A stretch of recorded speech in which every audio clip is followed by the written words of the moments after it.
Behold! So guys, I'm B-rad.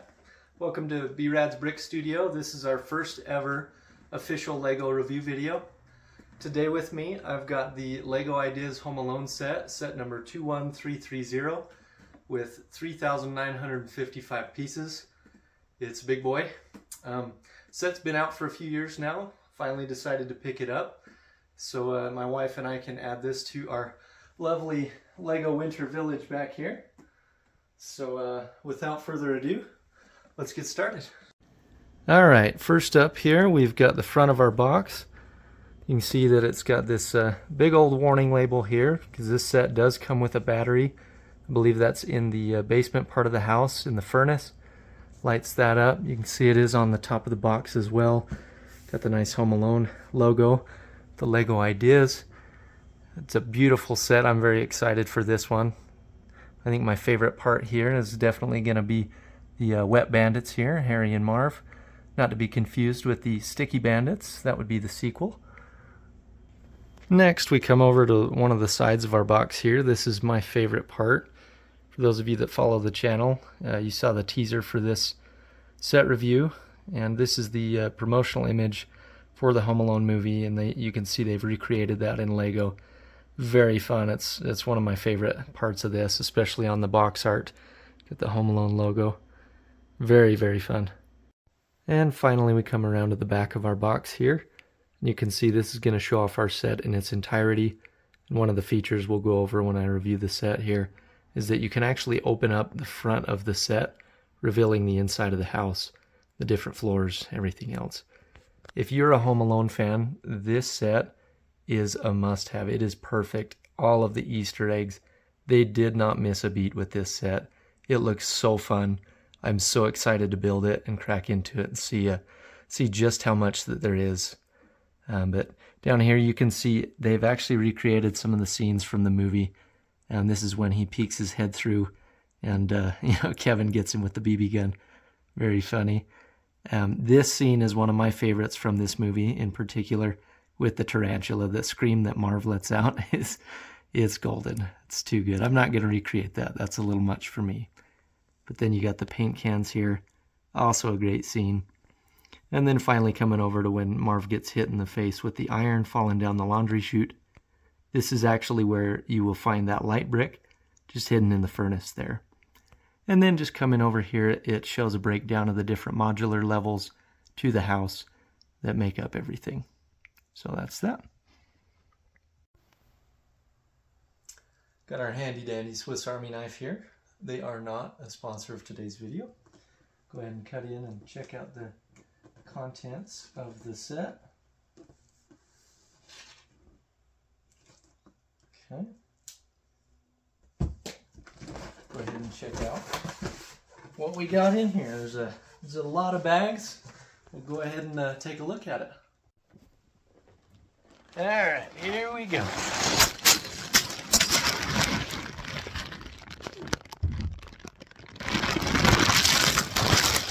Sorry about that. Did you guys get a good look? Did you count how many bags there are in the set? All right, we're taking a closer look at the contents of our box. You can see that there are a lot of bags. You guys should have counted them earlier, but if you didn't, these numbered bags go all the way up to 24. Now there's obviously more than 24 bags here. Some of them have the same number on them. It's part of the same building step. And here you've got our building instructions in here. We'll take a closer look at those. You guys, I am so excited for this. I love the cover of this instruction manual here. This is Kevin's battle plan. I love this. You can see we've got quite a few stickers for this set, but it's necessary if you're going to have as many Easter eggs as they have here. So we'll go ahead and sit down, take a look at the inside of this. Nothing too crazy. It's just going to talk about the set a little bit. Let's skip the page.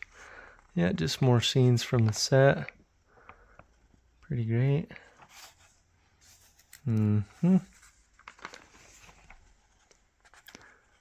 It's just a little bit, I believe, about the designer of the set. Here's the team that set it all up. All right, here we go. See, we're going to start off with the first 2 bags. Build the old OK plumbing van. Get the other up to 10 here. Keep going. And just finish out the set there with that tree house at bag 24. So if you'll excuse me, I'm going to go ahead and get started on building this set. I'll be right back with you when we're done. And we're done. Behold, the LEGO Ideas Home Alone set. This house is gorgeous. It was such a fun set to build. I don't have any complaints at all. A lot of detail. The set designers did not miss a beat with this one, just like I mentioned, looking at that box art. You can see there's so much to it. And I'll go ahead and show you each different level of the house here in just a second. You can actually open up the front like I mentioned before. You can open up the roof. You can take off each modular level, revealing the floor below. That's going to show off a lot of the different Easter eggs, and we'll break it down that way. But first off, we're going to go ahead and take a look at the minifigures. Okay, so we're going to go ahead and start off taking a look at our minifigures here. There is not a bad minifigure in this entire set. They are all great. They all perfectly represent the characters from the movie. And as you can see, I've kind of lined these up in my personal order of how I would rank them, starting with the old man, the neighbor, then Mrs. McCallister, Kevin's mom, and I've got Kevin McCallister, and then over here we've got Harry, and finally my favorite minifigure of this set is Marv, also my favorite character in the movie. So I'm going to go ahead and show you each of these characters in detail and see what we think. Okay, so starting off looking at our first minifigure here, this is Kevin McCallister's neighbor, the old man that helps him out at the end of the movie, and they have that scene in the church. Very fun inclusion. I am glad that they included him. Again, a very simple minifigure. He does not have a two-sided face, so it is just the one facial expression underneath the beard. And he does have that slicked back hairpiece. I think it pulls it together great and is a perfect representation of this minifigure. And on him, all we get for back printing here is a couple of lines across the back showing ruffles in his jacket, as well as around the neck right there. So again, nothing to it, very basic figure. Next up, we've got Mrs. McCallister, Kevin's mom. And again, this is a very basic minifigure, but it is perfect for what she wears during the show. And I love that they've included her. She actually does have 2 face prints. So when I show off the back of this figure, I'll show you her other face print. It's pretty good. I think the hairpiece is perfect. And again, that brown jacket just ties it together nicely. Nothing too much to this figure. All right, looking at the back of Mrs. McCallister here, you can see, again, we just have the lines at the top of her jacket for back printing. Very basic. I do love that secondary facial expression, though. I believe that's meant to represent when she realizes that Kevin is missing on the flight to Paris. So that I think it's a perfect facial expression on that backside of her head. Kevin here is a very fun minifigure just because he does come with the most accessories of anybody in the set. He's going to come with a beanie, a scarf, a bowl of ice cream, and a spoon, as well as a sled. You can recreate so many different scenes with that. I'll show off those accessories in just a little bit. But besides the very detailed sweater, I think the face printing is pretty accurate. And then on the back side of his head with the other face print, that one is my favorite just because of the different scenes that it represents. We'll show that off here. Okay, and then just looking at the back of Kevin here, the sweater print is almost identical on the back, but that's fine. I mean, it's a sweater, not much to it, but I do love the detail. This facial expression, though, this is so fun. I can think of so many different scenes from the movie that this works really well for. One of my favorites, of course, would be when he's using the aftershave, you know, after acting like the man of the house. And there's a couple of scenes throughout the movie where he does that, where it starts to burn a little bit, as it does. And he goes and smacks his cheeks and screams. I think it's great. Very, very funny. Taking a look at the first of Kevin's accessories, you can see he's got the spoon and the bowl of ice cream. I think it's a fun inclusion. The only complaint that I have with this one is that the chocolate ice cream can easily fall out of the bowl. If I move it even slightly, it's going to fall. There's no stud in the bowl that holds the ice cream in place. So that's my only complaint there. But again, just a fun inclusion. I'm glad they did. These are the last of Kevin's accessories. You can see he's got the sled here that he's on, and it also comes with the scarf and beanie. That way he can be bundled up if he needs to leave and go grocery shopping, or when he actually is sledding down the stairs and out the front door. So, and there's actually a play feature on this that can help you recreate that. So that's very fun. Next up, we've got Harry, one of our wet bandits and main villains from the movie. He's a very fun minifigure. Again, I pointed out that gold tooth.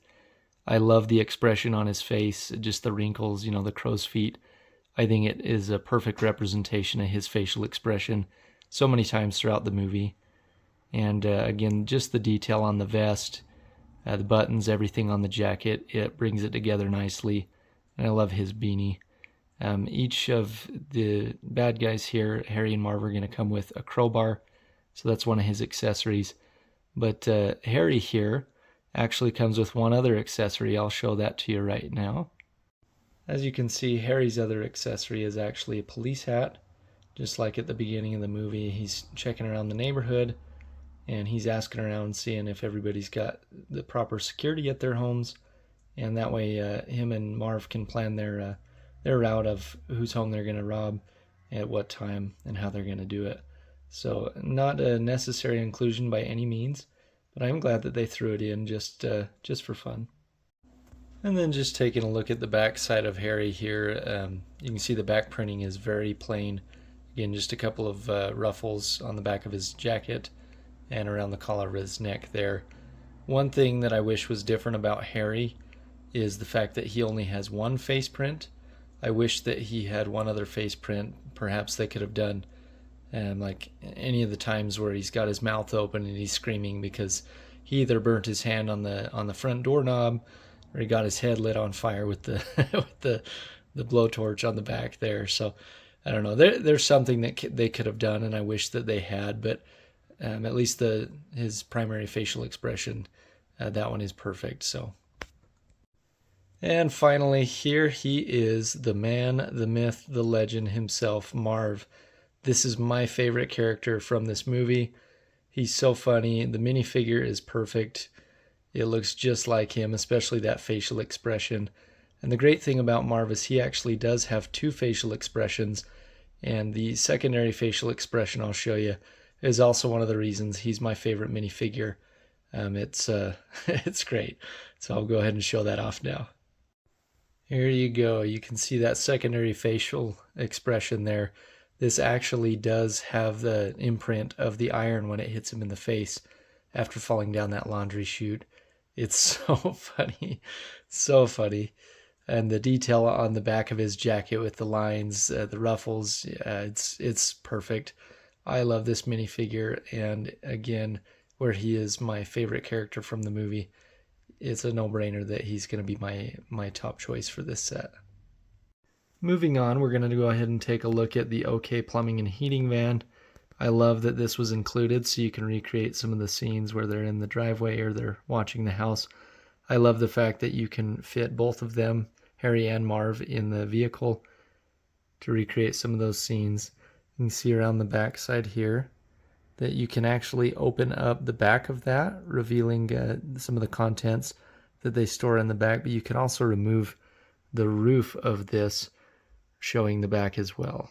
As you can see, I've opened the back of this. It's pretty easy, and you can close it just like that. And then just looking down in the top of it, you can see it does include a few items in there. I don't know if those are things they've stolen from other homes or if that's plumbing and heating supplies. So let me know in the comments what you think it is. I could go either way on it. So, but very fun inclusion. I do love this little van. Now to take a look at the house itself. You can see it's gorgeous from the front here. Got a lot of the Christmas lights, everything. I love this little Easter egg here. This is that statue that everybody seems to hit as they're driving through, whether it's the pizza guy, Harry and Marv, I'm sure, hit it at some point. And I don't know, just fun little Easter eggs. And you can see there's a bunch of those scattered throughout this set. To open this up, you're actually going to just pull on that. You can see that opens up. You can do the same with these. You can do it with the roof. Access all of that. And then again, just on this side, do the same. And that's how you can access a lot of the interior. So if you did want to display it this way, that is an option. You know, it's going to be hit or miss for me. I might change up how I like to display it because I don't want to hide all of the fun Easter eggs, but it is so beautiful on the outside. And I actually did purchase a light kit for this. I can show that off in a different video, but I think with that light kit, it's going to be really fun to display just within the house, and then you can see through the windows. But I'll take a look at that later. The first stop on our little house tour here is going to be the attic, obviously. I love just, there's not a lot of space that they really had to work with up here, but I'm glad that they tried to make the most of it for what it is. You can see it's got the sofa bed where Kevin was supposedly going to have to sleep with his cousin Fuller that typically wets the bed after he drinks something before going to sleep. And if you know Fuller, he loves his soda. You can see maybe that's what that's meant to represent. There is actually a Pepsi. There's your brand placement. And here, I love this little battle plan by Kevin McCallister. Just like the front of the instruction manual, it does have that here. If you remember that scene in the movie where he is kind of going through, you can see it briefly, the design of the layout of all the traps around the house. So there's just a spider web, other things. This, you can't see it very well, but I wanted to try and get it as much as I can. That's it looks like a little gumball machine. I don't remember that being in the movie, but it's a fun little build. And on the other side, there actually is a little knob that spins. It's a fun inclusion, so I love it. And you can see, you just go ahead and shut that, and then we can remove the roof and get to the second floor. All right, as you can see, we've gone ahead and taken the roof off. That way we've got better access to the second floor. You've got the tarantula there and the stairs to the attic. Again, one of my favorite scenes in the movie when Kevin puts it on Marv's face and he squeals like a little girl. It's so funny. You've got the paint cans that Kevin throws down at Harry and Marv, hits him right in the face. It's a funny scene and causes them to chase him upstairs. Here you can actually see, so these little clips here, I'm going to show you how this works to actually shut the doors. You can see I get that to focus. That little gray hook right there, that's actually going to be what clips into that. So you can see it just clips, keeps it pretty sturdy. That way it's not going to come loose on you. You can easily pop it open to open up the front of that. Coming over here, we've actually got the parents' bedroom. This is fun because I love the little Easter egg with the alarm clock with 12 o'clock on there, representing how they slept in the morning they were supposed to fly out to Paris. That's what created the rush that they left Kevin behind. And I think it's very fun. The bed was a fun build, very detailed. And of course that fireplace. Coming over here, we've got the bathroom. I think you can see my fingers reflecting there in the mirror. That's a reflective sticker. Glad they included that. My favorite little Easter egg here that many probably don't remember unless you just watch the movie is that toothbrush there. That's the one that Kevin steals after the old man shows up to the little convenience store, afterwards, and he's just staring at it walking down the sidewalk and says, "I'm a criminal." So very fun inclusion. That blue bottle there, I think, is the aftershave that Kevin uses multiple times as he's acting like the man of the house. Coming over here, you can probably guess that this is Buzz's room, where it's got that keep out sign on the door. We are not going to listen to that. We're going to go ahead and come right into Buzz's room. Sorry, Buzz. You've got your BB gun on the wall there, and I think that's fun that they included that hanging up. You can see the shelving up top. I'll show you up top. It's actually got the firecrackers and a helmet. And what we're going to do is I'm going to show you, this is one of the play features of the set. Down below the shelving, you see that brown pin. You're going to go ahead and pull this from the back of the house, and it's actually going to drop everything off as the shelves break, just like in the movie. So I think that's a fun play feature. My only complaint about that is it's not very sturdy. And so oftentimes I find that just items that I have sitting on the shelves are going to fall anyways without me pulling the pin out. So that's my only complaint on that one. And this over here, this is one of my favorite parts of this scene. For those that can't tell, this is a picture of Buzz's girlfriend, and that's one of my favorite little gems in the movie is Buzz, your girlfriend, woof. So very fun. But that's the second floor. Again, a lot of little Easter eggs here. Looks beautiful, and it was very fun to build. Just to quickly show this off as well, this is the pin on the back side of Buzz's room. You're going to go ahead and just pull that, causing the shelves to fall, as I've shown. Okay, here we go. This is my favorite floor in the house just because of how many Easter eggs there are. You can see just gorgeous Christmas decorations near all the windows. You've got the Eiffel Tower there representing, the flight to Paris. That's their family vacation this Christmas.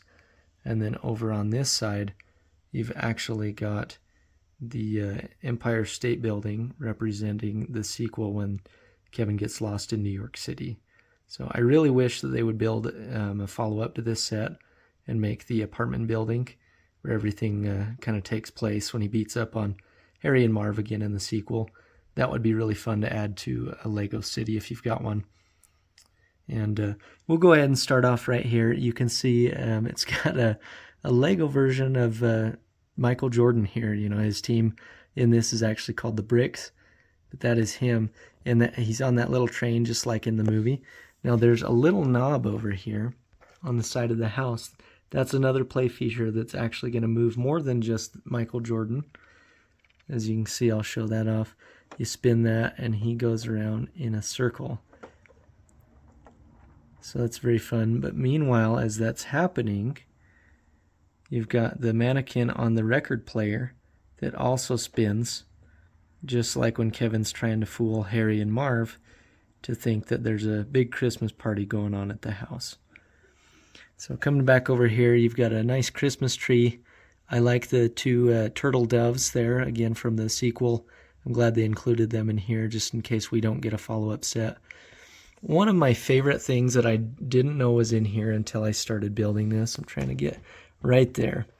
If you can't tell, that is a miniature version of this Lego set within the Lego set. Very cute little Christmas present under the tree. I'm so glad they included that. You got some Christmas ornaments on the floor that Marv steps on. Nice stockings, fireplace, all decked out with Christmas decorations. And that's very fun. And again, that connection point on the chair is where this the front of the house will close up on that one. So you got the front door, the cool doorknob, all of that, your Christmas lights as we've shown off. And then right here you've got this cool sticker to represent their unique doormat. And then again, just to finish off looking here, you got a detailed clock build in the back. There's the fan in the back corner that blows the feathers on Harry. When Marv says, "Why the heck you dress like a chicken?" Then you've got the you can see his mac and cheese on the table.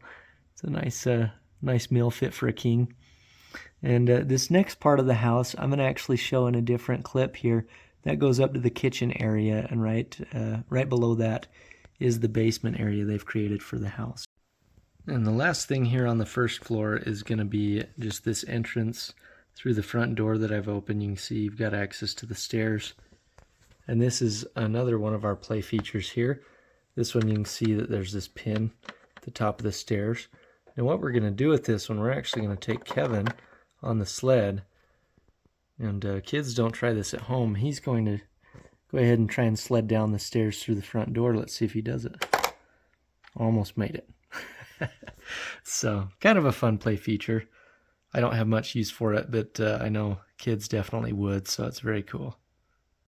And coming over to the back of the house here, you can see we've got Kevin's tree house with the zip line from that back window. Now that actually does work. I'll show that off in just a minute here. But I want to focus in on the back porch here. Now normally this isn't as elevated in the movie, but I like the way that they've done this so they can still include the basement. Obviously it wouldn't work any other way, so having that back door a little bit more elevated allows that to be included here.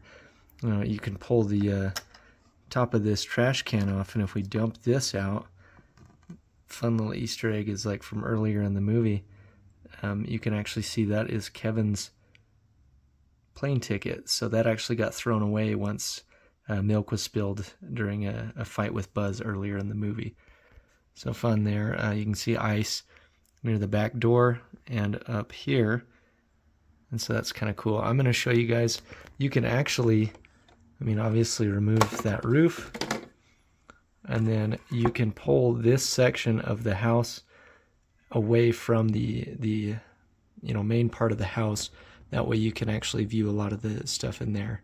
So I'm going to pull that off and kind of show you how that's done.